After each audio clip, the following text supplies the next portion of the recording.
আসসালামু আলাইকুম। গল্প কথা বাই মেহনাজে আপনাদের সবাইকে স্বাগত। আমি মেহনাজ লুবনা। আজ আপনাদের পড়ে শোনাবো মোস্তাক আহমেদের একটি সায়েন্স ফিকশন উপন্যাস প্রজেক্ট হাইপার, প্রথম পর্ব।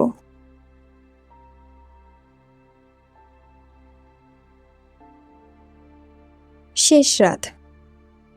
লিস্টন শহরের প্রান্তে শিউটন গবেষণাগারে কোয়ারান্টাইন কক্ষের 4 নম্বর খাঁচাটা হঠাৎই কেঁপে উঠল। এই খাঁচায় যে শিম্পাঞ্জিটা আছে সেটার নাম টিনো। টিনো ঘুমিয়েছিল। শরীরের মধ্যে হঠাৎ যন্ত্রণা অনুভব করায় ঘুম ভেঙে গেছে টিনোর। কিছুদিন আগে টিনোর শরীরে একটা ঔষধ প্রবেশ করানো হয়েছে। সে ওষুধ প্রবেশ করানোর পর থেকে টিনোর শরীরটা ভালো যাচ্ছে না। টিনো জানে না তার শরীরে কি ওষুধ প্রবেশ করানো হয়েছে, শুধু জানে আর বোঝে ওই ওষুধটা তার শরীরে মাঝে মাঝে ভয়ানক যন্ত্রণার সৃষ্টি করে, ঠিক এখন যেমন করছে। এই যন্ত্রণা সহ্য করার মতো নয়, জীবন যেন বের হয়ে যেতে চায়। টিনো বুঝতে পারল তার শরীর ধীরে ধীরে কাঁপতে শুরু করেছে।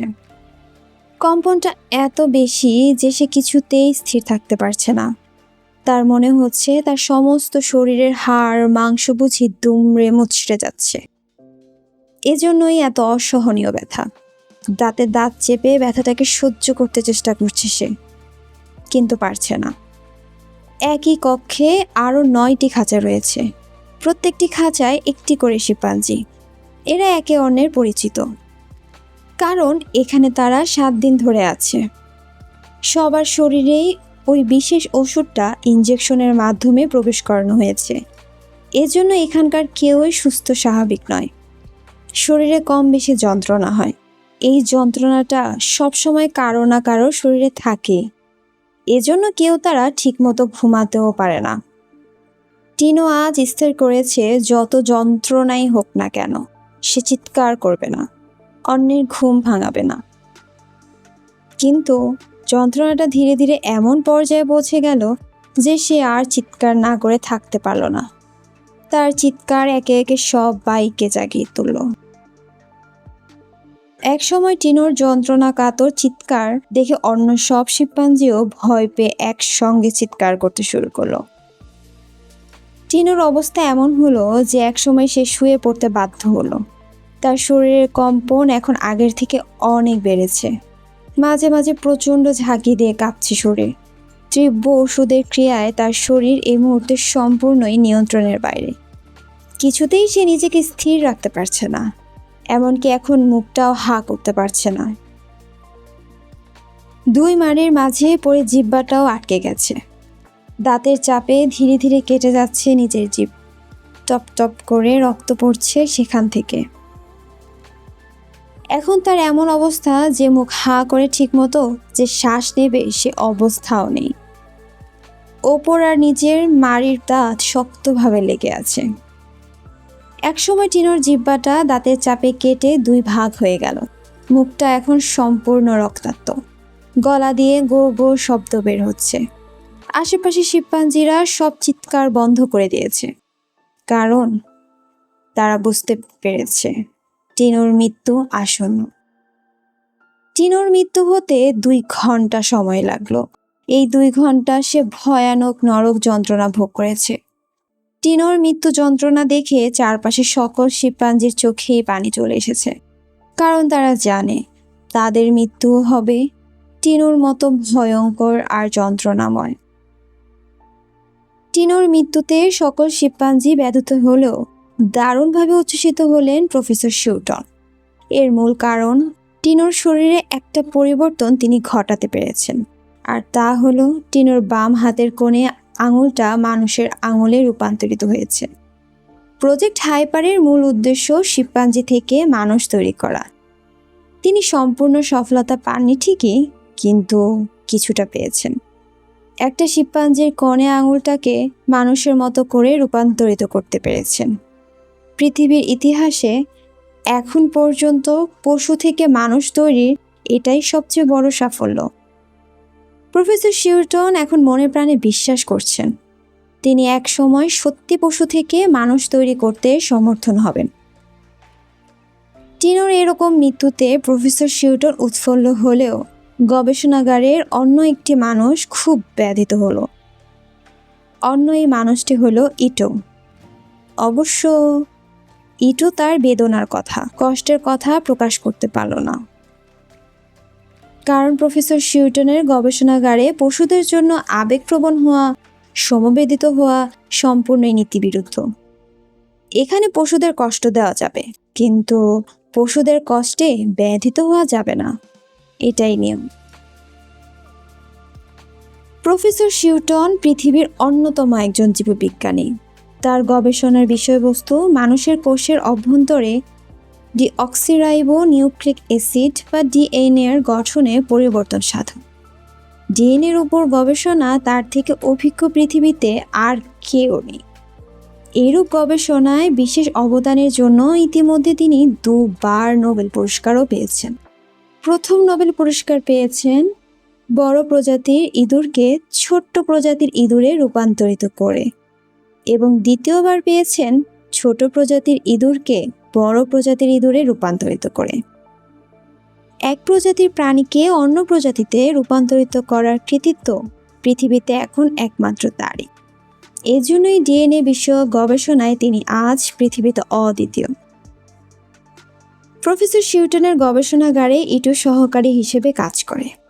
প্রফেসর শিউটনের সঙ্গে কাজ করার একটা সুবিধা হলো শিউটন নিজেই অধিকাংশ কাজ করেন। ইটোকে কিছু রুটিন কাজ করতে হয় মাত্র, এজন্য তার কাজের চাপও কম। তবে নিঃসঙ্গতাটা বেশ কষ্ট দেয় তাকে, কারণ প্রফেসর শিউটন গোপনীয়তা রক্ষা করতে গিয়ে মানুষের সঙ্গে একেবারেই মিশেন না। অপরিচিত কাউকে তার গবেষণাগারে প্রবেশও করতে দেন না। যে গুরুত্বপূর্ণ বিষয়গুলো নিয়ে তিনি গবেষণা করেন সেগুলোর গোপনীয়তা ফাঁস হয়ে গেলে অনেক বড় ক্ষতি হয়ে যাবে। দ্বিতীয় কিংবা তৃতীয় কেউ নতুন আবিষ্কৃত ফর্মুলা কিংবা পদ্ধতিগুলো জেনে যাবে, তখন মূল যে প্রতিষ্ঠানটি গবেষণার জন্য আর্থিক সহায়তা প্রদান করছে তারা আর সহায়তা প্রদান করবেন না। একই সঙ্গে গবেষণার সাফল্যের প্যাটেন্ট এবং কৃতিত্ব হারাতে হবে। এ কারণেই গবেষণাগারে মানুষ মাত্র 2 জন, প্রফেসর শিউটন এবং ইটো। মানুষের শারীরিক গঠন এবং চারিত্রিক বৈশিষ্ট্যের মূল কেন্দ্রবিন্দু হলো ডিএনএ। ডিএনএর গঠনই নির্ধারণ করে কার চেহারা কেমন হবে, কার গায়ের রং কেমন হবে, কে কতটুকু লম্বা হবে, কার চোখের রং কেমন হবে, চুলের রং কেমন হবে, কার কেমন স্বভাব হবে, কে রাগী হবে বা ধীর স্থির হবে, এরকম অন্যান্য বৈশিষ্ট্য। একই সঙ্গে ডিএনএর গঠন নিশ্চিত করতে কোনটি কোন প্রাণী হবে, অর্থাৎ কোন ডিএনএর কেমন গঠন মানুষ হওয়ার জন্য দায়ী, কেমন গঠন মাছ হওয়ার জন্য দায়ী, কেমন গঠন পাখি হওয়ার জন্য দায়ী, কেমন গঠন শিম্পাঞ্জি হওয়ার জন্য দায়ী ইত্যাদি। প্রজেক্ট হাইপারের মূল গবেষণার বিষয়বস্তু মানুষ এবং শিম্পাঞ্জির ডিএনএ। প্রজেক্ট হাইপার অত্যন্তই গোপনীয় একটি প্রজেক্ট। মাত্র 3 জন ব্যক্তি এই প্রজেক্টের কথা জানে।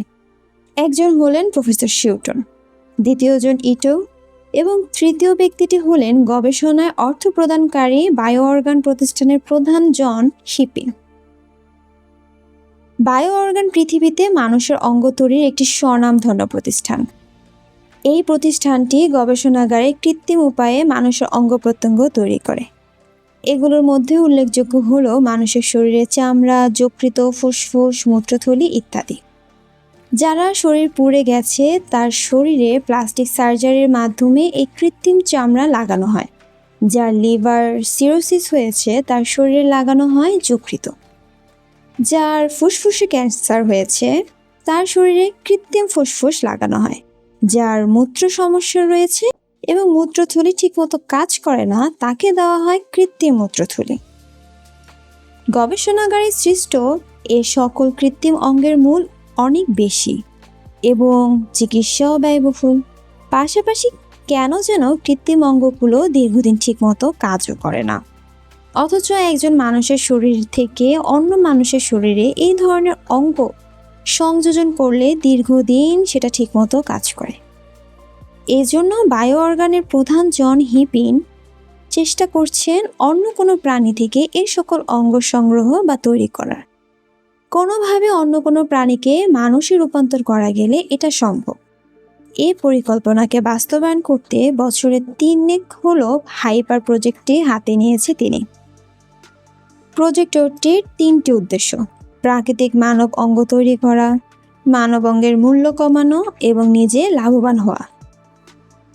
বানরের বিবর্তনের মাধ্যমে মানুষ সৃষ্টি হয়েছে। বিবর্তনের এই ধারাকে কেন্দ্র ধরে বানর কিংবা সমজাতীয় প্রাণী থেকে মানুষ তৈরি করার পরিকল্পনা করেছেন বায়ো অর্গানের প্রধান জন হিপিন। সম্পূর্ণ প্রজেক্টের নাম দিয়েছেন প্রজেক্ট হাইপার। হাইপারের অনেক অর্থ রয়েছে। এই প্রজেক্ট হাইপারের অর্থ স্বাভাবিকের তুলনায় দ্রুততর। বিবর্তনের মাধ্যমে বানর থেকে মানুষ সৃষ্টি হতে লক্ষ লক্ষ বছর লেগেছে, কিন্তু এই প্রজেক্টে মাত্র কয়েক দিন গবেষণাগারে বানর থেকে মানুষ সৃষ্টি হবে। বিবর্তনের প্রয়োজনীয় সময়টা এখানে অনেক কম। অকল্পনীয় দ্রুততার সঙ্গে এখানে মানুষ সৃষ্টি করা হবে। এই জন্য হাইপার শব্দটি ব্যবহার করে প্রজেক্টটির নাম রাখা হয়েছে প্রজেক্ট হাইপার। প্রজেক্ট হাইপার সফল করার মূল দায়িত্ব প্রফেসর শিউটনের। প্রফেসর শিউটন প্রজেক্ট হাইপারকে সফল করার জন্য বানরের বিভিন্ন প্রজাতির মধ্য থেকে শিম্পাঞ্জিকে বেছে নিয়েছেন। কারণ শিম্পাঞ্জির শারীরিক গঠন, আকার, আকৃতি এবং আচরণ অনেকটাই মানুষের মতো। ডিএনএর গঠনের 95% ওপর মিল রয়েছে। শিম্পাঞ্জি থেকে সৃষ্ট মানুষের অঙ্গ অন্য মানুষের শরীরে স্থাপন তুলনামূলকভাবে সহজ হবে বলে প্রফেসর শিউটন বিশ্বাস করেন। তাছাড়া শিম্পাঞ্জির সহজলভ্যতাও রয়েছে। লিস্টন শহরের পাশে যে বন রয়েছে সেখানে হাজার হাজার শিম্পাঞ্জি বসবাস করে। মাঝে মাঝে সরকারের অনুমতি সাপেক্ষে এই শিম্পাঞ্জি ধরে বিদেশে রপ্তানি করা হয়। যে সকল দেশে শিম্পাঞ্জি নেই সেই সকল দেশে এরকম শিম্পাঞ্জির ব্যাপক চাহিদা রয়েছে।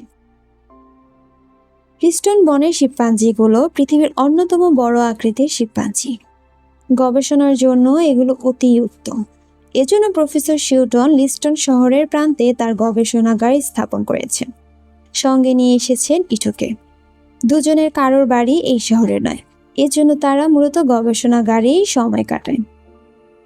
গবেষণাগারের 10 কিলোমিটারের মধ্যে কোনো দোকান এবং জনবসতি না থাকায় কেনাকাটা করার জন্য তাদের মাঝে মাঝে শহরে যেতে হয়। অধিকাংশ ক্ষেত্রে কাজটা ইটোই করে, কারণ প্রফেসর শিউটন জনসমক্ষে খুব একটা যেতে চান না। সারাদিন গবেষণা নিয়েই ব্যস্ত থাকতে পছন্দ করেন।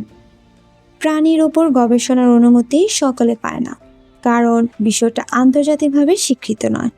তবে প্রফেসর শিউটন পেয়েছেন। গিনপিগ, খরগোশ, ইঁদুর এরূপ ছোট প্রজাতির প্রাণীর ওপর গবেষণা করার অনুমতি সরকার থেকে তাকে দেওয়া হয়েছে।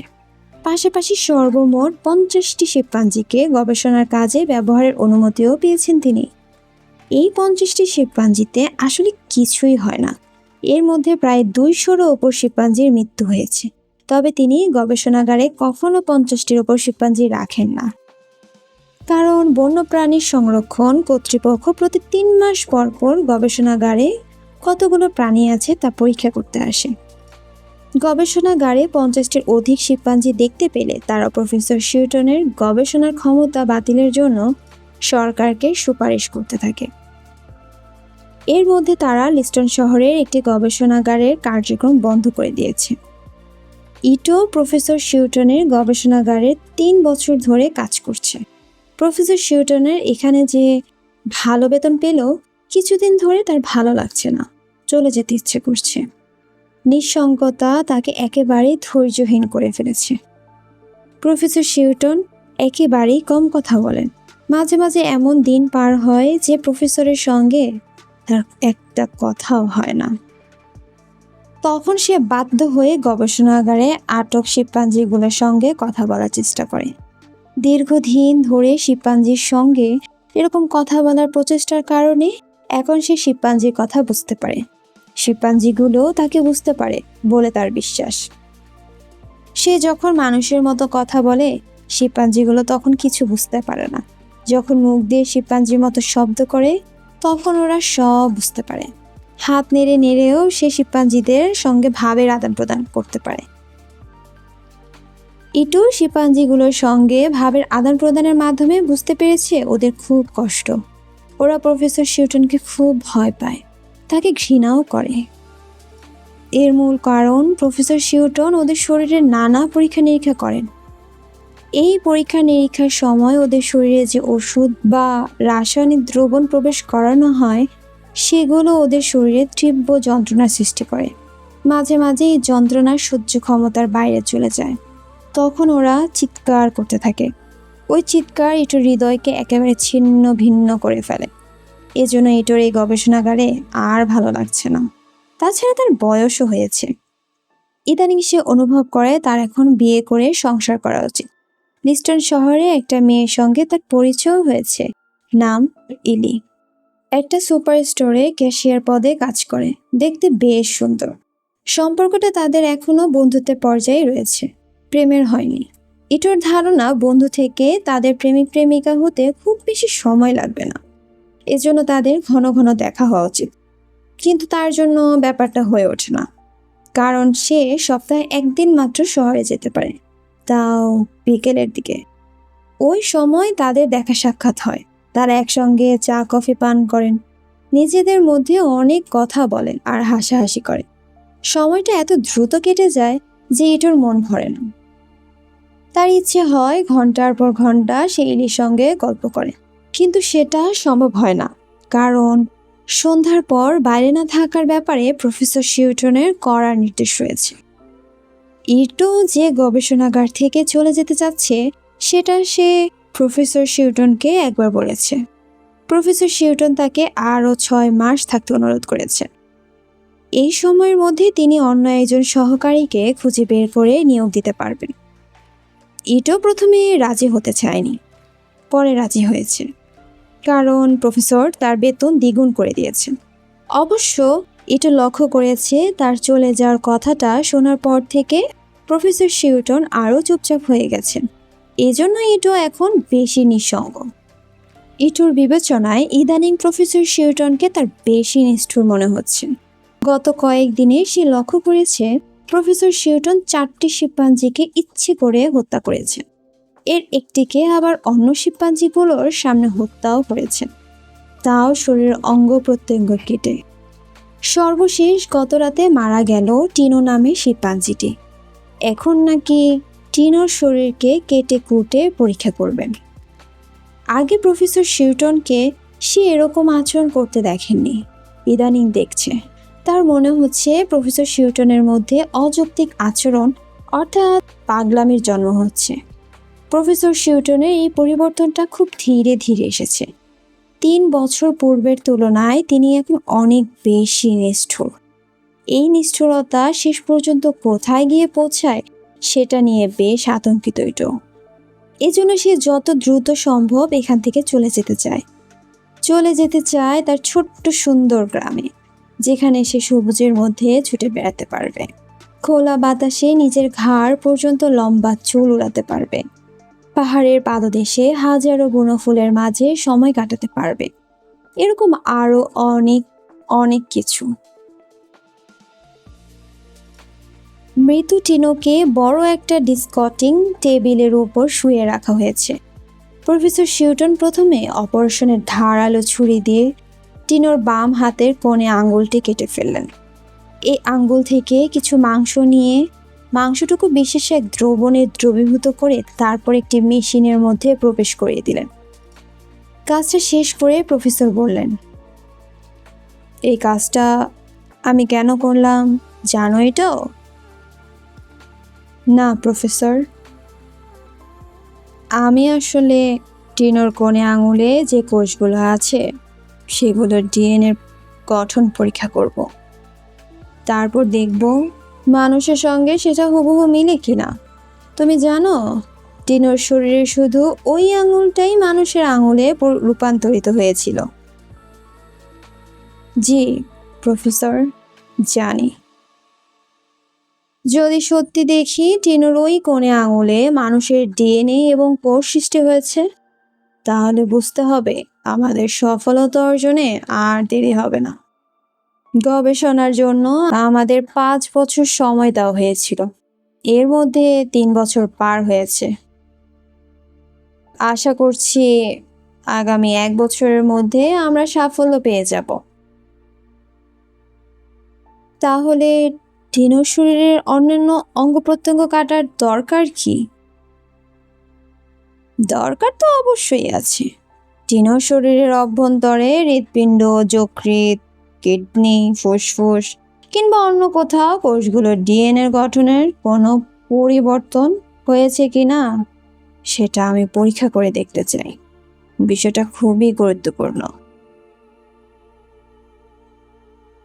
কথাগুলো ইটোর ভালো লাগলো না। সে চাচ্ছে না টিনোর শরীরটা কাটাকুটি করা হোক, তাই সাহস করে সে বলল, প্রফেসর, কাজটা খুব নিষ্ঠুর হবে না? প্রফেসর মৃদু হাসলেন, তারপর বললেন, আমার এই গবেষণাগারে নিষ্ঠুরতা বলে কিছু নেই। গবেষণার জন্য সবই গ্রহণযোগ্য। তুমি জানো, বন্যপ্রাণীর ওপর গবেষণার অনুমতি আমাকে দেওয়া হয়েছে, আর গবেষণা করতে হলে মৃত্যু প্রাণীর শরীরের ভেতরের অংশটা আমাকে পরীক্ষা করে দেখতে হবে। এরকম আমি আগেও করেছি, এখনো করছি। আগেও তুমি আমাকে মৃত প্রাণীর অভ্যন্তরীণ কোষ পরীক্ষা করতে দেখেছ, তখন তো তুমি প্রশ্ন করনি। এখন প্রশ্ন করছো যে? হঠাৎ মনে হয়েছে তাই করেছি। আমার মনে হচ্ছে তুমি প্রশ্নটা হঠাৎ করনি। ইদানিং লক্ষ্য করছি কাজ থেকে তোমার মন উঠে গেছে। তুমি মাঝে মাঝে ভুল করো, তার প্রমাণ তোমার হাতের টেস্ট টিউব। আমি তোমাকে 5 মিলিলিটারের টেস্ট টিউব আনতে বলেছি, তুমি এনেছো 10 মিলিলিটারের। বেশ গম্ভীরভাবে কথাগুলো বললেন প্রফেসর শিউটন। নিজের ভুল বুঝতে পেরে ইটো খানিকটা দমে গেল। বলল, আমি দুঃখিত প্রফেসর। তোমাকে মনে রাখতে হবে, গবেষণাগারে কখনোই অমনোযোগী হওয়া যাবে না। জি প্রফেসর। তাহলে যাও, 10 মিলিমিটারের টেস্ট টিউব নিয়ে আসো।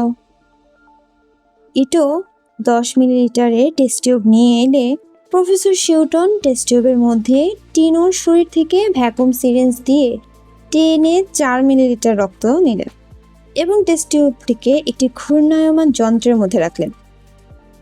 তারপর টিনোর শরীরটাকে একেবারে মাঝখান থেকে কাটতে শুরু করলেন। এই কাজটি করার সময় প্রফেসর ইটোকে যে সকল নির্দেশ দেবেন তার সব কিছুই ইটোকে শুনতে হবে। এই গবেষণাগারে এটাই নিয়ম।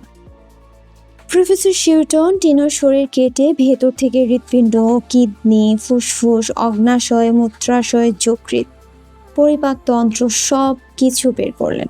তারপর সেগুলো থেকে কোষ নিয়ে বিশেষ দ্রবণে দ্রবীভূত করে ডিএনএ অ্যানালাইজার নামক অত্যাধুনিক একটি যন্ত্রের মধ্যে রাখতে শুরু করলেন। ডিএনএ অ্যানালাইজার ডিএনএর গঠন সম্পর্কে একটি রিপোর্ট প্রদান করবে। ওই রিপোর্ট দেখেই তিনি বুঝতে পারবেন টিনোর ডিএনএতে কতটুকু পরিবর্তন তিনি ঘটাতে পেরেছেন। কাজের ফাঁকে প্রফেসর শিউটন হঠাৎ প্রশ্ন করলেন, ইটো, তুমি এখান থেকে চলে গেলে কোথায় যাবে? এ ধরনের প্রশ্ন ইটো আশাই করেনি।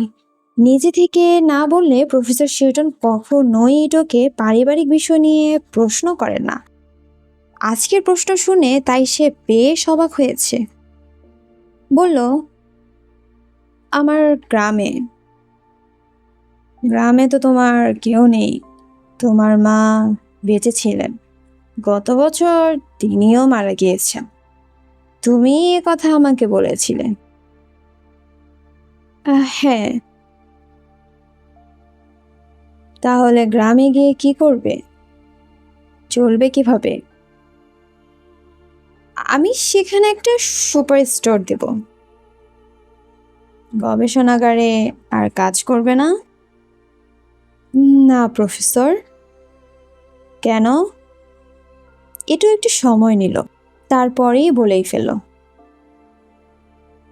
আর ভালো লাগে না, সব কিছুকে কেমন যেন নিষ্ঠুর মনে হয়। প্রাণীগুলোর কষ্ট দেখলে আর সহ্য করতে পারি না। প্রাণী গবেষণাগারে কাজ না করে অন্য কোনো গবেষণাগারে কাজ করতে পারো, যেখানে কোনো প্রাণীকে গবেষণার কাজে ব্যবহার করা হয় না। গ্রামে প্রথম প্রথম ভালো লাগলেও পরে ভালো লাগবে না, নিজেকে তোমার বড়ই নিঃসঙ্গ মনে হবে।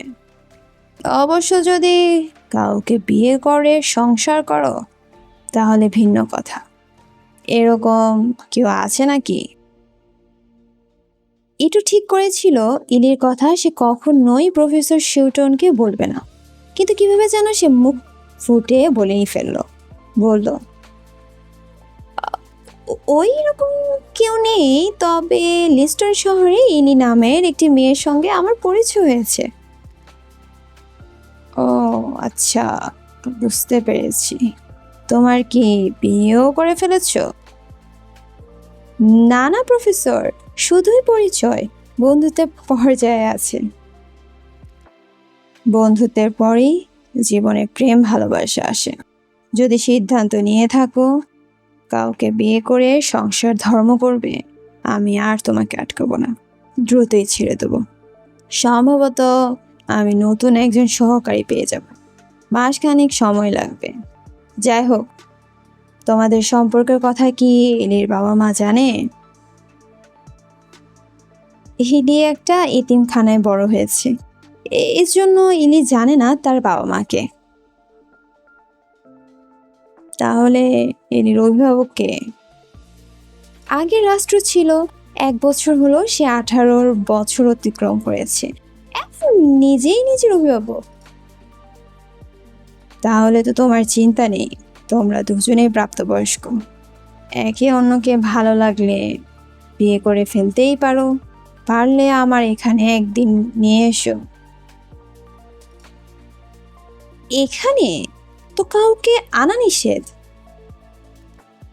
ইনিকে আনার অনুমতি তোমাকে দিয়ে দিচ্ছি, সেও নিশ্চিত হতে পারবে তুমি সত্যি গবেষণাগারে কাজ করো। এতে তোমার প্রতি তার বিশ্বাস আর আস্থা বাড়বে। বিয়ের জন্য বিষয়টা অত্যন্তই জরুরি। জি প্রফেসর, তিনি রাজি হলে নিয়ে আসব। প্রয়োজনে আমি তাকে নিমন্ত্রণ করব, তখন নিশ্চয়ই আসবে। আসলে কি জানো, আমি জীবনে বিয়ে করিনি, জীবনটা শুধুই গবেষণা করতে করতেই কাটিয়ে দিয়েছি। এখন মনে হচ্ছে ঠিক করিনি। জীবনে স্ত্রী, সন্তান, পরিবার অনেক বড় পাওয়া, এগুলো ছাড়া জীবন অর্থহীন। আমি কোনোভাবেই চাই না তোমার জীবন আমার মতো অর্থহীন হোক। তুমি টকবকে তরুণ, জীবনটাকে তুমি এখন থেকেই উপভোগ করবে, এরকমই আমি চাই। যদি সত্যি তুমি ইলিকে বিয়ে করো, আমি তোমাকে অতিরিক্ত 6 মাসের বেতন উপহার হিসেবে দেব। এই অর্থ দিয়ে তুমি অনেক সুন্দর একটা সুপার স্টোর দিতে পারবে। ইটো যেন বিশ্বাসই করতে পারছে না প্রফেসর শিউটনের কথা। গত 3 বছরে সে প্রফেসর শিউটনকে এভাবে কথা বলতেই শোনেনি। যে প্রফেসরকে কিছুক্ষণ আগে তার খুব নিষ্ঠুর মনে হচ্ছিল, এখন হঠাৎই তাকে অনেক আপন আর দরদি মনে হচ্ছে। প্রফেসর শিউটন একটার পর একটা প্রশ্ন করতেই লাগলেন। এক পর্যায়ে জানতে চাইলেন ইলি কোথায় কাজ করে। সুপার স্টোর শুনে বললেন, চমৎকার, তাহলে তো ইলির অভিজ্ঞতা তুমি কাজেই লাগাতে পারবে। চেষ্টা করব। ইলি কি রান্না বান্না করতে পারে?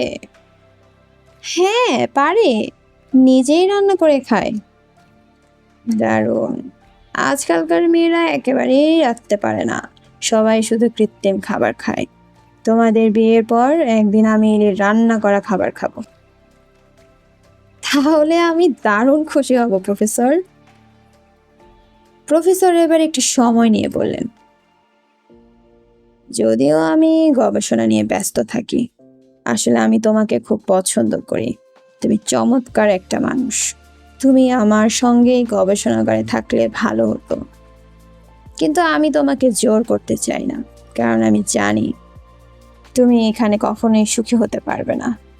জায়গাটা বড় নির্জন, এত নির্জনতা ভালো লাগার কথা নয়।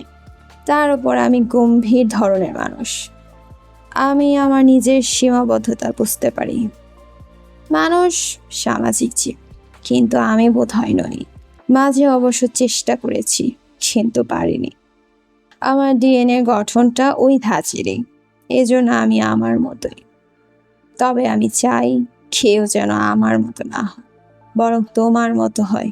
তুমি খুব ভালো, ইটো, খুব ভালো। আশা করছি ইনিও তোমার মতো ভালো হবে। যাই হোক, ইনির সঙ্গে তোমার কবে দেখা হবে? পরশুদিন শহরে গেলেই দেখা হবে। তুমি তাকে বলো আমি তাকে ডিনারে আমন্ত্রণ করেছি। রাতে আসবে কি না জানি না। সমস্যা নেই, তুমি আবার গাড়িতে করে পৌঁছে দিয়ে আসবে। কিন্তু সন্ধ্যার পর এই গবেষণাগারের গাড়ি বের করা নিষেধ। আপনি নিয়মটা করেছেন। তোমার জন্য আমি না হয় নিয়মটা শিথিল করলাম। আমি বিস্মিত হচ্ছি প্রফেসর, আপনি আমার জন্য নিয়ম শিথিল করবেন? তুমি আরো বিস্মিত হবে, এতটাই বিস্মিত হবে যে তুমি চিন্তাও করতে পারছো না। আর হ্যাঁ, ইলির কাছ থেকে ফোনে জেনে নেবে সে কি খেতে পছন্দ করে। প্রয়োজনে আমি সেটাই রাখতে চেষ্টা করব। কি বলছেন প্রফেসর? আমি যখন ভার্সিটির স্টুডেন্ট ছিলাম তখন মাঝে মাঝে নিজেই রাখতাম। আমার রাধার হাত একেবারে খারাপ না, হয়তো আমি তেমন কিছু করতে পারবো না, তবে দু একটা ভালো আর সুস্বাদু আইটেম তৈরি করতে পারবো। তারপর তুমি তো আছোই, আনতে পারবে তো ইলিকে।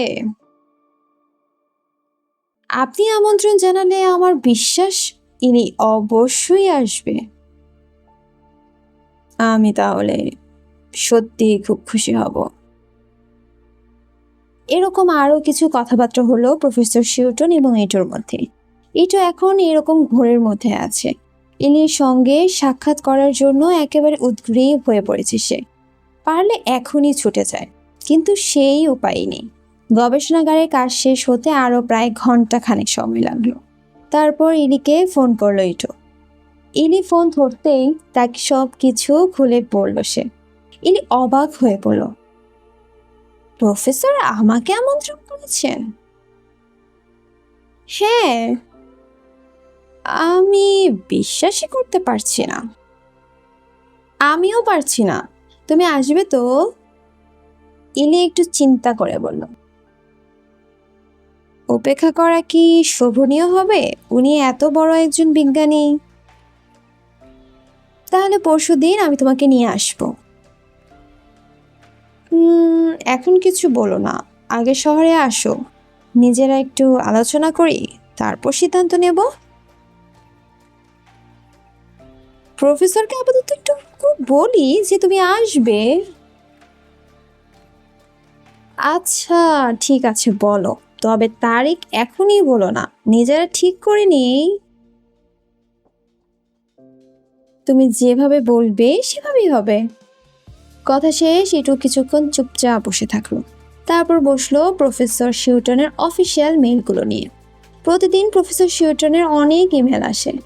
এতগুলো তার পক্ষে পড়া সম্ভব হয় না বলে এটুকু পড়তে হয়। ইমেলগুলোর মধ্যে যেগুলোকে গুরুত্বপূর্ণ মনে হয় সেগুলোর কথা সে প্রফেসরকে বলে। প্রফেসর তখন ওই ইমেলগুলো পড়ে প্রয়োজনীয় ব্যবস্থা গ্রহণ করেন। এটু দেখলো আজ বায়ো অর্গানের প্রধান জন হিপিনের একটা ইমেল এসেছে। তাতে তিনি আর্থিক সংকটের কথা জানিয়েছেন। পাশাপাশি গবেষণায় উল্লেখযোগ্য অগ্রগতি না থাকায় অসন্তুষ্টিও প্রকাশ করেছেন।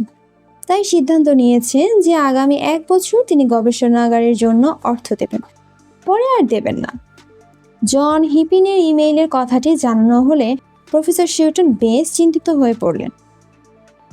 নিচের ঠোঁট কামড়ে তিনি বিড়বিড় করে বললেন, সময় খুব অল্প, দেখি নতুন কোনো উপায় বের করে দ্রুততম সময়ে কাজ শেষ করা যায় কিনা। আজ এই পর্যন্তই। যদি আপনাদের আমার কাছ থেকে গল্পটি শুনে ভালো লেগে থাকে তাহলে প্লিজ কমেন্ট করে জানাতে ভুলবেন না। আর আমার চ্যানেলটি যদি ভালো লেগে থাকে তাহলে অবশ্যই লাইক, শেয়ার অ্যান্ড সাবস্ক্রাইব করবেন। Thank you.